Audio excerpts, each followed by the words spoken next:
Chers élèves, bonjour. Dans cette vidéo, nous allons étudier la dérivabilité d'une fonction irrationnelle en un point. La fonction est définie sur l'ensemble des réels par f de x est égal à la racine carrée de x au carré plus 3.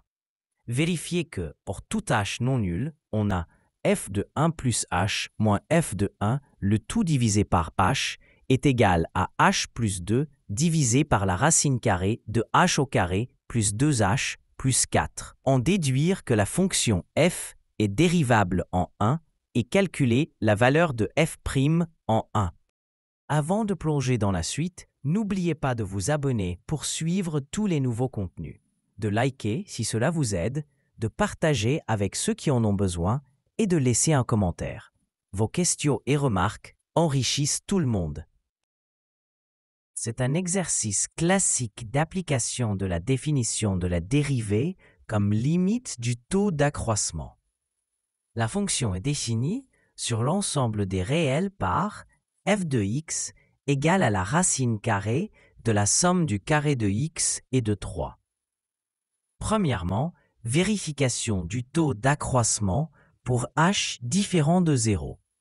La dérivabilité de la fonction f en un point A, ici A égale à 1, est donnée par l'existence et la finitude de la limite de son taux d'accroissement lorsque h tend vers 0. Ce taux d'accroissement est défini par t de h égale à f de 1 plus h moins f de 1, le tout divisé par h. A calcul de f de 1 et f de 1 plus h. f de 1 est égal à la racine carrée de 1 au carré plus 3, ce qui donne la racine carrée de 4, donc 2.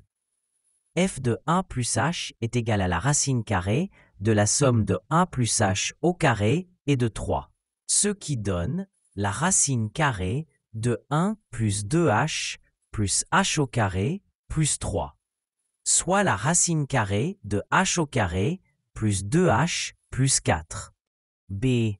Expression du taux d'accroissement t de h égale à la racine carrée de h au carré plus 2h plus 4 moins 2, le tout divisé par h. Nous devons simplifier cette expression en utilisant la multiplication par la quantité conjuguée du numérateur pour lever l'indétermination potentielle 0 sur 0 lorsque h tend vers 0. Ainsi, t de h devient la racine carrée de h au carré plus 2h plus 4 moins 2 divisé par h, multiplié par la racine carrée de h au carré plus 2h plus 4 plus 2, le tout divisé par la racine carrée de h au carré plus 2h plus 4 plus 2. Cela donne le numérateur égal à h au carré plus 2h plus 4 moins 2 au carré, soit h au carré plus 2h, et le dénominateur égal à h multiplié par la racine carrée de h au carré plus 2h plus 4 plus 2. On peut ensuite écrire t de h égale à h multiplié par h plus 2, divisé par h multiplié par la racine carrée de h au carré plus 2h plus 4 plus 2. Puisque h est différent de 0, nous pouvons simplifier par h. Il reste donc t de h égale à h plus 2 divisé par la racine carrée de h au carré plus 2h plus 4 plus 2. Deuxièmement, déduction de la dérivabilité et calcul de la dérivée de f en 1. La fonction f est dérivable en 1 si la limite de son taux d'accroissement lorsque h tend vers 0 existe et est finie. La dérivée de f en 1 est donc égale à la limite lorsque h tend vers 0, de h plus 2 divisé par la racine carrée de h au carré plus 2h plus 4 plus 2. En substituant h égale à 0 dans l'expression qui n'est plus une forme indéterminée, cela donne 2 divisé par la racine carrée de 4 plus 2, soit 2 divisé par 2 plus 2 égale à 2 divisé par 4, donc 1/2.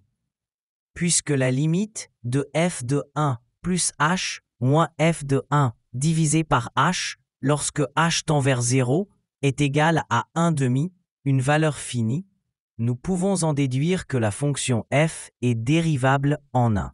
La valeur de la dérivée en 1 est donc égale à 1/2.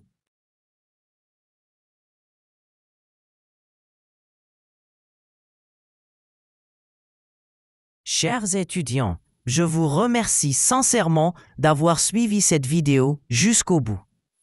À très bientôt pour une nouvelle séance et d'ici là, je vous dis au revoir.